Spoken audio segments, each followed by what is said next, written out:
Bismillahirrahmanirrahim. Assalamualaikum warahmatullahi wabarakatuh. Alhamdulillahirabbil alamin. Wassalatu wassalamu ala Rasulillah sallallahu alaihi wasallam. Qala rabbi shrah li sadri wa yassir li amri wahlul min lisani yafqahu qawli. Rabbi zidni ilma wa rzuqni fahma. Allahumma faqih fi wa 'alim wa tabi'in. Alhamdulillah, puji syukur kita patut kita panjatkan atas limpahan berkah dari Allah Subhanahu wa taala sehingga kita bisa berkumpul di ruangan ini dalam keadaan sehat walafiat. Sungguh salah satu hal yang patut kita syukuri, karena di luar sana banyak yang sempat tapi tidak sehat, atau yang sehat tapi tidak sempat, dan alhamdulillah kita diberikan keduanya sehingga kita bisa menghadiri undangan lab siman terkait dengan halal bihalal. Saya di belakang sudah gemetar, terus di sini ada AC, tambah gemetar. Mas, Mbak, dan Bapak Ibu sekalian yang dirahmati Allah, mohon izin Pak Guru, ada guru saya di belakang, jadi saya gemetarnya tambah. Ada seorang kisah ulama, beliau ini bukan memusin nih Pak Iban, beliau menyampaikan bahwa ketika ada sebuah kajian atau dalam hal sholat, ulama tersebut tidak menampakkan diri. Karena kalau beliau menampakkan diri, para muridnya tidak mau maju atau tidak mau menjadi imam, karena takut Pak Ibu. Nah, ini tidak mau berhasil ngomong. Nah, di sini saya mau disaksikan, ini saya merasa terjebak. Harusnya yang ngisi Mbak Nisa, Bu Nisa, maaf. Ya padayalah tiada rotan akar pun berguna itu nih. Teringat sebuah kisah dari para ulama terkait dengan hadirnya kita di majelis ilmu ini. Ada ulama tersebut menyaksikan bahwa ada seorang itu, salah satu orang itu rajin sekali menghadiri kajian. Nek ditekoni kemarin hasilnya apa gitu? Ngeblank, nggak tahu. Itu berkali-kali datang, beliau selalu hadir, kemudian berada di barisan depan. Terus ulama tersebut tanya, poinnya adalah beliau selalu hadir dan ditanya apa kajian yang pernah didapat itu tidak banyak yang didapatnya. Kemudian ternyata satu yang beliau masih ingat, jamaah ini kemudian mengingat satu hadis riwayat Muslim dari Abu Hurairah dan Abu Sa'id radhiyallahu anhu. Mereka berdua berkata, Rasulullah SAW bersabda, tidaklah suatu kaum duduk berzikir mengingat Allah, melainkan mereka dikelilingi oleh para malaikat, diliputi oleh rahmat, diturunkan sakinah atau ketenangan, dan mereka disebut oleh Allah di hadapan malaikat yang ada di sisinya. Jamaah ini mengamalkan satu hadis ini, sehingga yang diharapkan adalah karunia Allah. Jadi meskipun nggak paham apa yang disampaikan oleh si ulama tersebut atau kajian tersebut, mungkin tidak paham, kemudian beliau selalu hadir karena teringat hadis ini. Sehingga dalam konteks ini semoga kita semua termasuk dalam naungan Allah yang diberikan rahmat hidayah pada hari ini. Mohon izin gitu Pak Ustadz. Sekali lagi saya ini tiba-tiba kok hilang semua nih Pak Tuan. Padahal saya tadi udah bikin contekan gitu nih, tiba-tiba kok hilang semua. begitu beliau hadir, entah kenapa langsung freeze gitu ya. Alhamdulillah Rabbil Alamin. Salam serta salam mari kita anjungkan kepada baginda Rasulullah Muhammad SAW, manusia mulia yang sejarahnya paling lengkap. Tidak ada manusia di dunia ini yang sejarahnya selengkap Rasulullah Muhammad SAW. Buktinya apa? Hal sepele pun itu bahkan sampai terdokumentasi. Contohnya apa? Hal sepele pun terdokumentasi atau diingat-ingat oleh para sahabat, dan itu terdokumentasi dengan baik. Hal sepele itu apa? Misalkan hanya masalah masuk toilet saja, itu tercatat atau bahkan terdokumentasi sampai hari ini. Itulah bukti bahwa Rasulullah Muhammad SAW merupakan manusia yang paling lengkap sejarahnya. Konon kabar kalau dibuatkan buku biografi gitu ya, apa yang beliau lakukan bisa berjilid-jilid gitu. Kenapa kiranya Rasulullah Muhammad SAW ini sejarahnya paling lengkap? Karena sebentar mau difoto. Wah ini, Masya Allah. Karena apa yang beliau sampaikan, apa yang beliau lakukan itu bernilai ibadah. Sehingga kita sebagai umatnya patut kiranya mempelajari, mentadabburi apa yang beliau sampaikan, apa yang beliau lakukan. Bahkan begitu mulianya Allah, innallaha malaikatahu yusholluna 'alan nabi. Allah dan malaikat bersolawat kepada Muhammad SAW.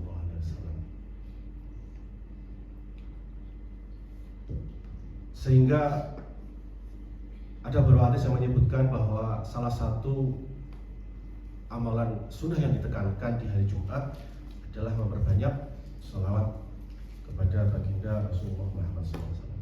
Dan salah satu hal yang tadi sudah disampaikan adalah membaca Al-Kahfi, meskipun sampai ayat 45 tadi ya. Kami menunggu sampai ayat 110 itu, sehingga saya cuma menyampaikan salam terus sudah. Tapi maaf Pak Ridwan menginstruksi Ibu Anissa untuk segera mengakhiri. Saya berharap sampai 110 tadi Mas. Hingga alhamdulillah kita cukupkan, terus kita beranjak ke masjid untuk sholat Jumat. Bapak, Ibu, Mas dan Mbak semua mohon izin, Ustadz, jika ada yang salah mohon dikoreksi. Ada pertanyaan begini, saya teringat sebuah ceramah bahwa nasihat atau tausiah itu merupakan nutrisi bagi jiwa. Sehingga barangkali saya di sini bukan karena lebih banyak pintarnya, saya masih fakir ilmu, saya masih banyak harus belajar. Aliran saya al-Utopia, gitu ya. Membaca sedikit buku, dan saya kira banyak sekali bahwa bisa jadi apa yang nanti saya sampaikan merupakan hal yang diulang-ulang. Tapi saya teringat bahwa tausiah nasihat itu merupakan nutrisi bagi jiwa, dan seperti halnya kita makan,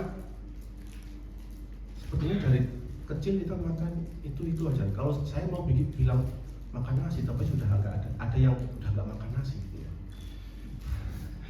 Kita terbiasa makan nasi setiap hari gitu ya. Bagi yang kecuali yang tidak, itu ternyata membuat kita kuat, membuat kita sehat ya. Katanya gitu. Bagi sebagian orang takut dikomplain. Ada yang nggak suka nasi soalnya. Kemarin banget saya ketemu orang takut sama nasi, takut sejak kecil, nggak kenapa. Maaf. Jadi nasihat ini bisa datang dari siapapun, bahkan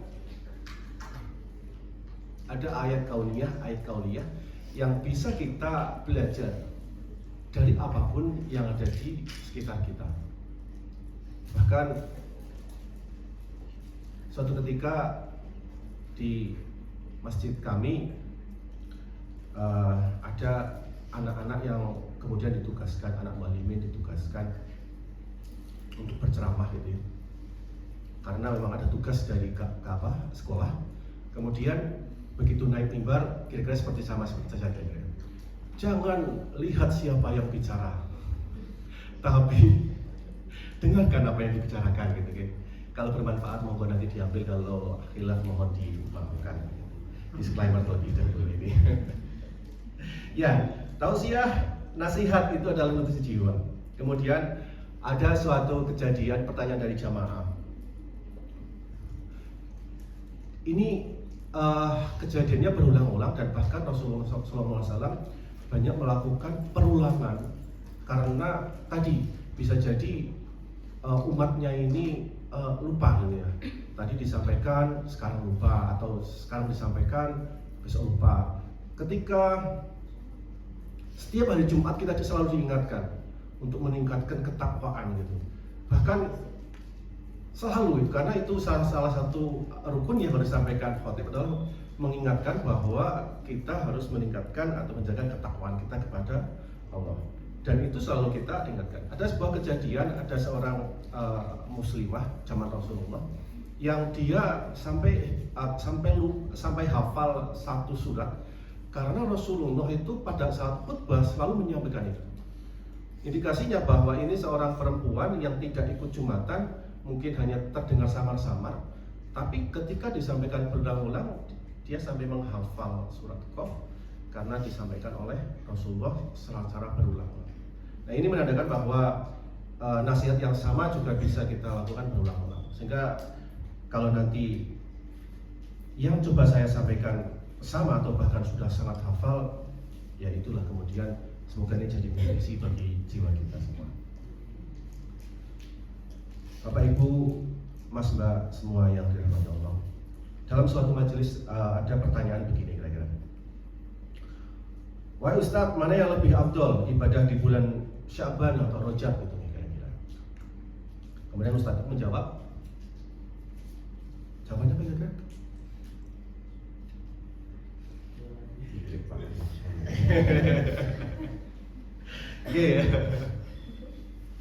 Kira-kira dalam pertanyaan ini kemudian beliau menjawab begini kira-kira. Jangan jadi hamba Allah yang pada bulan-bulan tertentu saja. Jadi pertanyaan itu sebetulnya jawabannya adalah seolah-olah bahwa ada bulan-bulan tertentu yang kita beribadah saja gitu.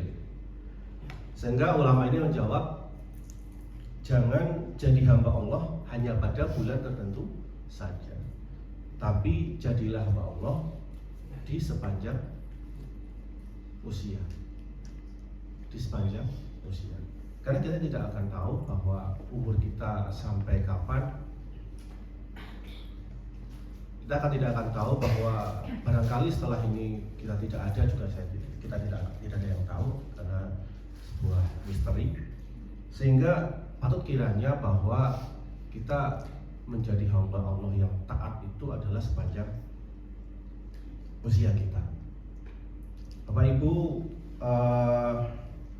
dan mahasiswa sekalian, syariat Islam menyediakan berbagai ibadah yang sifatnya sangat beragam.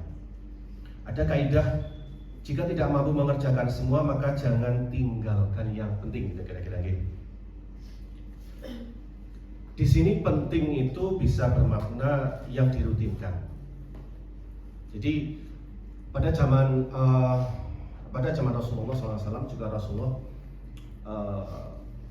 bukan atau mengkhawatirkan itu bahwa sepertinya umatnya ini, umat Rasulullah itu tidak akan mampu melaksanakan semuanya, tidak akan mampu melaksanakan semua ibadahnya. Sehingga ada kaidah tersebut menurut para ulama, jika tidak mau mengerjakan semua maka jangan tinggalkan yang penting itu. Kira-kira banyak amalan yang beragam tadi, mari kita pilih yang paling kita, karena ibadah harus dikuat, apa harus dipaksa ya. Pilih yang paling kita mampu. Pilih yang paling kita mampu. Karena Rasulullah SAW sudah pernah khawatir bahwa punya kekhawatiran bahwa umatnya ini tidak mampu melaksanakan semua amalan itu secara maksimal. Hadis riwayat Muslim yang berbunyi tentang, ada hubungannya dengan ini adalah, ambillah dari sekian amal yang mampu dirutinkan. Sesungguhnya Allah tidak akan bosan memberi pahala kepada hamba sampai hamba tersebut bosan beramal. Bosan beramal. Ini kaidah ini hubungannya dengan hadis tersebut adalah kita mengambil atau memilih salah satu apa yang menjadi, mungkin bahasa anak sekarang, passion kita gitu ya. Kemudian harus kita rutinkan. Sebagai contoh, Ibnu Mas'ud radhiyallahu anhu, beliau punya keunggulan sebagai penghafal Al-Quran. Tapi beliau, menurut riwayatnya, itu susah untuk berpuasa. Kalau beliau berpuasa, keinginan beliau atau kemampuan beliau dalam menghafal Quran, mempelajari Al-Quran itu menjadi menurun karena beliau lemah badannya, bukan jiwanya, tapi badannya lemah. Sehingga puasa ini menjadi berat bagi Ibnu Mas'ud. Dalam konteks ini, maka beliau mengoptimalkan salah satu ibadah yang beliau tekuni dengan sangat, yaitu tentang bagaimana beliau menjaga Al-Quran itu. Contoh lain, Abdullah bin Amr bin As. Ini kebalikannya. Beliau adalah orang yang sangat gemar berpuasa. Bahkan kalau diperbolehkan, minta izin kepada Rasulullah, dia akan berpuasa sepanjang tahun. Tapi Rasulullah melarangnya, sehingga amalan yang selalu dirutinkan beliau adalah berpuasa. Dan puasa yang dilakukan adalah puasa Daud sampai beliau meninggal. Apakah beliau tidak menjalankan ibadah yang lain? Menjalankan. Namun keunggulan beliau di sini, sehingga itu yang kemudian sangat dirutinkan. Berbeda dengan tadi Ibnu Mas'ud, apakah beliau tidak melakukan ibadah yang lain? Ya, beliau melakukan. Tentunya karena kewajiban kita, misalkan menunaikan sholat, berpuasa di bulan Ramadan, dan ibadah-ibadah yang lain. Namun mungkin gitu ya, mungkin ala kadarnya saja. Bahkan tadi kalau misalkan puasa itu beliau lemah, artinya barangkali beliau hanya melakukan puasa-puasa yang diwajibkan saja. Berbeda dengan Abdullah bin Amr bin As yang punya kebiasaan berpuasa, namun beliau kurang dalam mungkin penghafal Al-Qurannya. Dalam contoh lain, Abu Hurairah radhiyallahu anhu, beliau mempunyai hafalan 5.000 hadis. Bahkan setiap hari beliau membagi malamnya menjadi 3 malam. 1 untuk beribadah, sepertiga malam untuk beribadah, sepertiga untuk beristirahat, dan sepertiga untuk menghafalkan hadis tersebut. Inilah kemudian yang menjadi salah satu keunggulan dari beliau, Abu Hurairah. Tentunya sekali lagi yang lain bukan ditinggalkan, tapi barangkali misalkan kalau dipersentasekan, ya itu yang mendominasi. Mungkin kalau diagram Pareto ini 20%, 80 gitu kira-kira. Dia dioptimalkan. Demikian juga nanti kita. Apa hubungannya dengan hari ini, bulan Syawal? bulan peningkatan karena konon kabar. Pada saat bulan Ramadan kemarin kita menunaikan berbagai macam ibadah. Monggo dicermati apa yang menjadi passion kalian, passion kita selama bulan Ramadan kemarin mestinya atau mungkin itu sudah kelihatan mana yang menonjol gitu nih. Jangan-jangan saya jangan-jangan saya suka atau passion saya di ibadah khususnya itu yang sholat, maka perbanyaklah sholat gitu. Dirutinkan sholatnya sehari berapa rakaat? 17 rakaat ditambah rawatib 12 ditambah berapa tadi? 29. Menurut kabar kalau kemarin dalam Ramadan itu paling tidak 40 rakaat ya. 17 rakaat sholat wajib. Kalau rawatibnya ada dua dalil, yang satu 10 rakaat dan yang satu 12 rakaat. Tapi kalau 40 berarti pakai 12 rakaat. Sudah berapa tadi Mas? Dan ditambahkan 11 rakaat pada Ramadan adalah sholat tarawih dan witir. Itulah kemudian sholat-sholat yang bisa kita kerjakan. Apakah ada lagi? Masih. Abu Hurairah radhiyallahu anhu waktu itu mendapatkan salah satu hal lagi yang menjadi prioritas beliau adalah merutinkan sesuai dawuh Kanjeng Rasul Muhammad SAW. Ketika Rasulullah SAW menyampaikan hal tentang apa yang tidak ditinggalkan beliau adalah misalkan ada 3 hal yang Abu Hurairah tunaikan, yang dirutinkan yang dijadikan prioritas tadi. Yang pertama adalah sholat witir, beliau tidak pernah meninggalkan itu. Kemudian 2 rakaat sholat duha dan puasa di 3 bulan tengah 3 bulan Ayyamul Bid. 3 hari di pertengahan bulan atau Ayyamul Bid. Nah, berarti sholatnya kalau tadi 40 nambah tadi 40 sudah termasuk witir ya. Kalau yang 17 dan 12 maka mulai kalau memang mungkin passion kita di sholat, maka monggo dirutinkan sholatnya termasuk sholat duha, sholat witir, belum tidur atau bahkan setelah bangun tidur, dan sholat malamnya. Ramadan kemarin memberikan mau nggak mau, suka nggak suka, waktu itu pada saat Ramadan iman kita meningkat drastis. Buktinya apa? Yang tadinya malas ke masjid, insya Allah waktu itu tidak. Yang buka Qurannya setahun sekali, insya Allah Ramadan terbuka itu. Semoga tidak di ruangan ini, insya Allah tidak ada yang membuka Qurannya setahun sekali.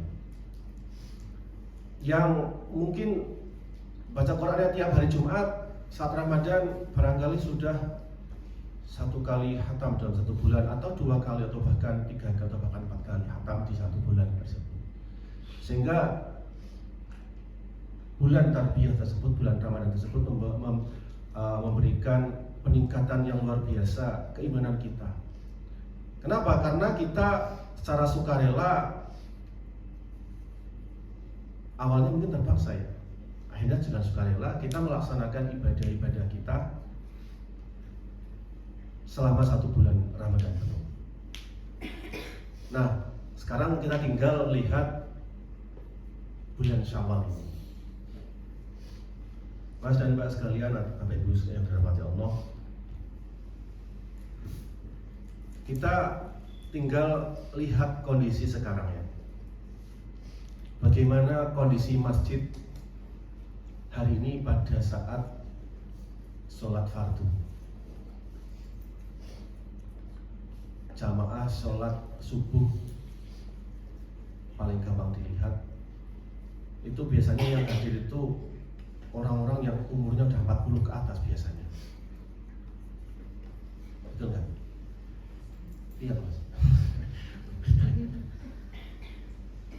Pada saat Ramadan kita secara sukarela bangun, awal terpaksa tapi karena terbiasa kita bangun sebelum subuh untuk menunaikan sahur. Ada yang sebagian setelah sahur tidur, nggak tahu alasannya kenapa. Padahal itu kesempatan belajar kita agar bisa bangun pagi, tapi ternyata tidur duluan setelah sahur. Atau bahkan nonton bola jam 1, jam 2 daripada kebablasan sahurnya. Ada yang nggak takut kebablasan sahur tapi ada yang nggak takut kebablasan subuh tapi takut kebablasan sahur gitu ya. Dan itu terjadi. Tetangga saya persis itu kos-kosan anak-anak UGM, Universitas Gamping Mengidul, yang notabene juga sama dengan kita, UI, Universitas Pak Ridwan, katanya Universitas Insyaallah Islam Pak Ridwan. Saya melihat yang UGM tadi, Universitas Gamping Mengidul tadi, bahwa ketika kami perjalanan ke masjid melewati kos-kosan mereka, padahal udah tak ajak ya, ajakannya apa? Loudspeaker ya, ajan gitu ya. Ini mereka masih ada yang gitaran lah, ada yang ke masjid itu bisa dihitung dan bisa dihitung, bisa dititeni dan bisa dihitung berapa kali mereka ke masjid. Bahkan pada saat sebelum sahur juga kayaknya udah ramai banget gitu. Tapi pada saat subuh itu juga nggak ke masjid. Ini sangat disayangkan. Padahal ada beberapa rekan-rekan kita yang mengeluh susah bangun subuh. Pada saat diberikan kesempatan bangun subuh, mereka tidak gunakan sebaik-baiknya. Dan ini monggo bisa dinilai bagaimana kualitas keimanan kita. Dan Ramadan kemarin sebaiknya, bukan sebaiknya ya, harusnya memberikan dampak yang signifikan terhadap kita. Sehingga mari kita lihat tadi bagaimana kondisi masjid pada saat sholat fardu, bisa dilihat dan bisa dinilai sendiri bagaimana masyarakat kita pada umumnya. Sehingga yang kita sebagai yang hadir di sini semoga bisa tetap istiqomah pada saat Ramadan. Bahkan sholat sunnah pun itu kita ke masjid.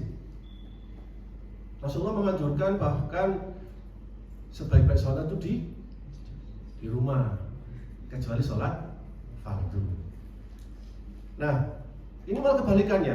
Di kampung saya, di tempat kelahiran saya di Wonosobo,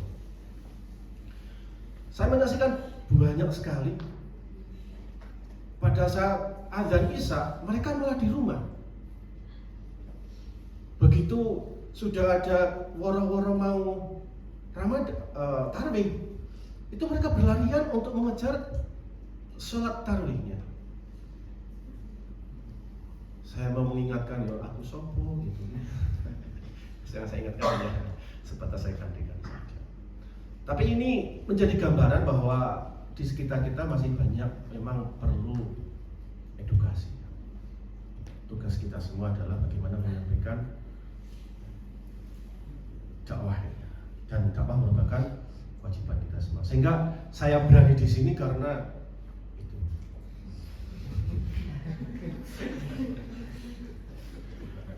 Ada capek ini duduknya, dilihat Pak Ibu. Bapak Ibu jamaah apa ya Mas? Yang dirahmati Allah.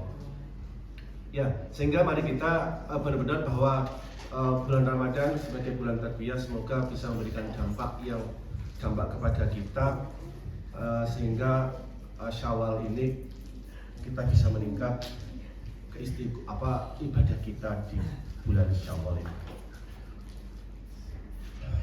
Dalil tentang istiqomah yaitu hadis riwayat Muslim dari Sufyan bin Abdullah yang berkata, "Wahai Rasulullah, katakanlah kepadaku di dalam Islam satu perkataan yang aku tidak akan bertanya kepada engkau." Kemudian Rasulullah SAW menjawab, "Katakanlah aku beriman dan beristiqomah." Artinya ya kalau kita beribadah jangan cebelang-ceblung ya. Apalagi yang yang wajib ya. Yang wajib, apalagi yang wajib kita harus dipaksakan. Kalau tadi yang mukadimah tadi terkait dengan ibadah, berarti itu ibadah-ibadah yang sifatnya sunnah. Karena wajib mau nggak mau, suka nggak suka kita harus melaksanakan. Bahkan saya dalam beberapa kesempatan atau misalkan dalam konteks kita sharing ini,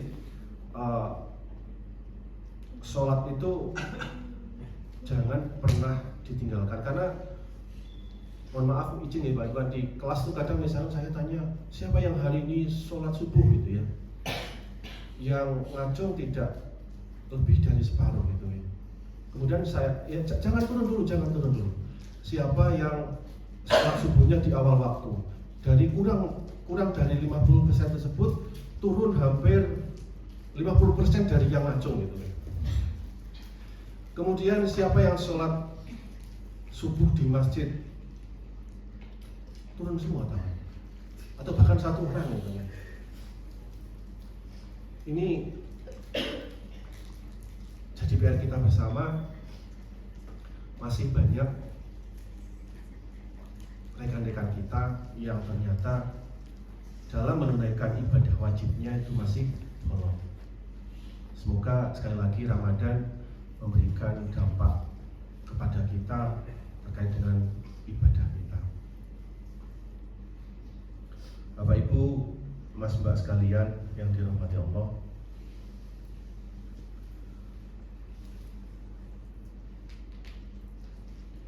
kemarin kita dalam Ramadan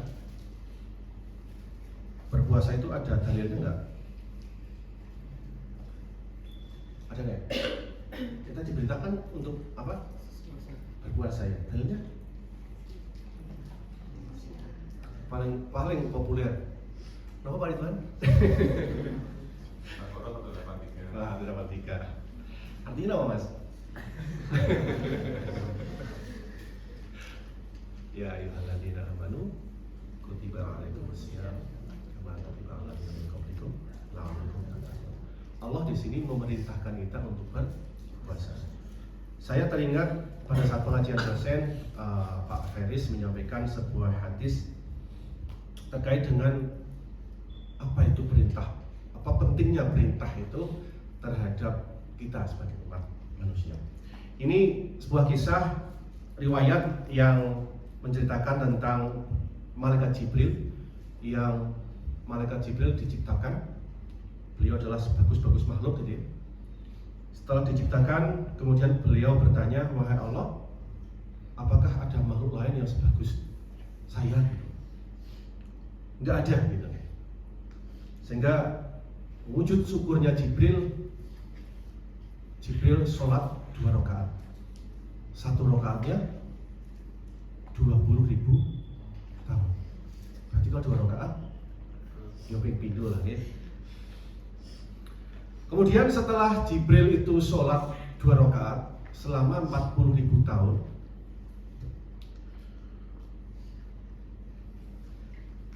menghadap Allah lagi. Ya Allah, saya sudah sholat gitu ya. Sebagai bentuk rasa syukur saya terhadap Engkau atas penciptaan. Namun Allah menyampaikan bahwa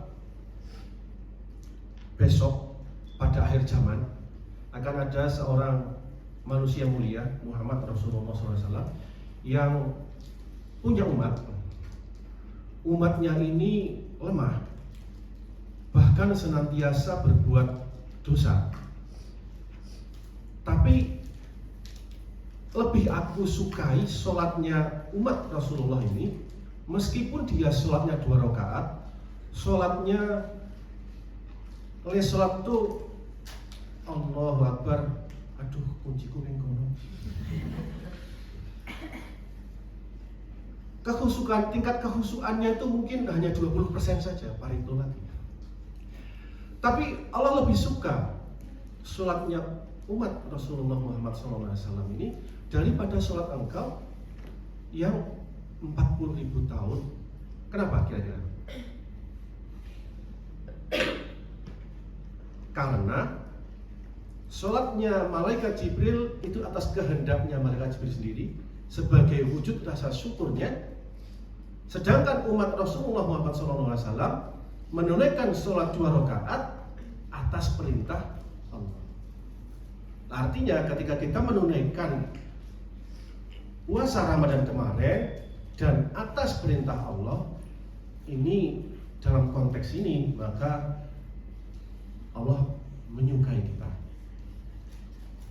Artinya kita menjalankan perintah-perintah Allah dan menjauhi larang-larangannya, ini bukan lebih ya. Artinya dalam konteks ini Allah menyukai amalan kita daripada amalan malaikat Jibril yang bukan didasari atas perintah tapi atas rasa syukur beliau kepada Allah Subhanahu wa taala. Sehingga kewajiban kita kepada Allah untuk beribadah, terutama yang fardu-fardu itu jangan sampai bolong. Jangan sampai bolong. Dan pesan ya, mungkin saya atau menjadi hal yang lumrah ya ketika pemuda itu bolong-bolong sholatnya gitu ya. Lumrah itu maksudnya lumrah dalam zaman gitu ya. Karena hampir di setiap kelas, awal-awal kelas itu pertanyaan yang serupa saya sampaikan dan hasilnya juga serupa. Artinya masih banyak banget yang bolong. Banyak yang bolong, terutama bisa jadi subuhnya. Dan kadang-kadang kenapa Anda nggak sholat kesiangan Pak? Padahal kalau memang benar-benar kesiangan itu masih bisa sholat. Tidak ada, kalau tidak ada rukhsah, tidak ada syariat yang melanggar. Misalkan gini, tidak, ya ketiduran ya sudah, sebangunnya aja kan gitu. Sesederhana itu, tapi masih banyak yang melewatkan. Baik, sehingga dalam konteks ini meningkatkan ketakwaan kita adalah bagaimana kalau di dalam takwa itu kan melaksanakan perintah, menjauhi larangannya. Atau bahkan dalam konteks lain, makna takwa itu kira-kira kita jalan di antara jalan yang berduri. Artinya sampai kehati-hatian kita ditingkatkan agar kita tidak mengambil atau meninggalkan atau bahkan melakukan larangan-larangan Allah. Sehingga mari kita introspeksi diri di bulan Syawal ini, tidak usah saling menunjuk bagaimana kondisi masjid itu. Mari kita introspeksi diri, jangan-jangan masjid itu sepi karena kita tidak pernah ke masjid bagi yang laki gitu ya. Atau bagaimana tilawah kita setelah Ramadan. Jangan-jangan itu tadi hanya setahun sekali kita membuka Al-Quran. Kemudian pada saat Ramadan kita sepertinya gemar sekali bersedekah. Saat ini bagaimana? Mari kita lihat. Karena salah satu ciri amalan kita diterima adalah dimudahkan kebaikan-kebaikan atau amalan-amalan kita itu dilakukan. Kemudahan amalan kita itu dilakukan. Kemudian salah satu hal yang ini sepertinya mungkin susah juga. Mari kita tengok bagaimana amal-amalan sunnah kita, termasuk sholat malam. Pada saat Ramadan kita rutinkan sholat malam, bahkan sampai dibela-belain sholat sunnah pun.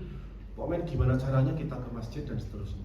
Mari kita tengok dan mari kita evaluasi diri kita masing-masing, bagaimana kondisi keimanan kita setelah pasca Ramadan ini. Insya Allah jika ketakwaan kita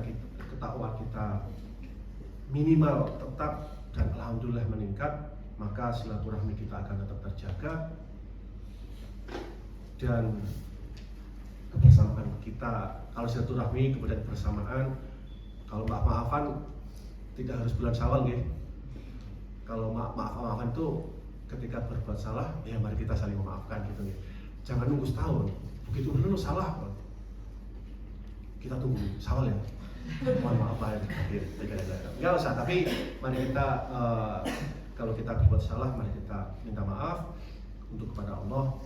Jangan lupa beristighfar sebanyak-banyaknya, karena kita tidak tahu bahwa istighfar kita diterima itu pada titik yang mana. Sehingga mari kita tingkatkan istighfar kita, karena salah satu hal yang ngeblok amal baik kita, sunnah kita itu karena dosa-dosa kita. Semoga dengan istighfar, perbanyak istighfar, kemudian dosa kita diampuni, maka amal-amal kebaikan kita dipermudah oleh Allah Subhanahu wa taala. Wallahu a'lam bishawab.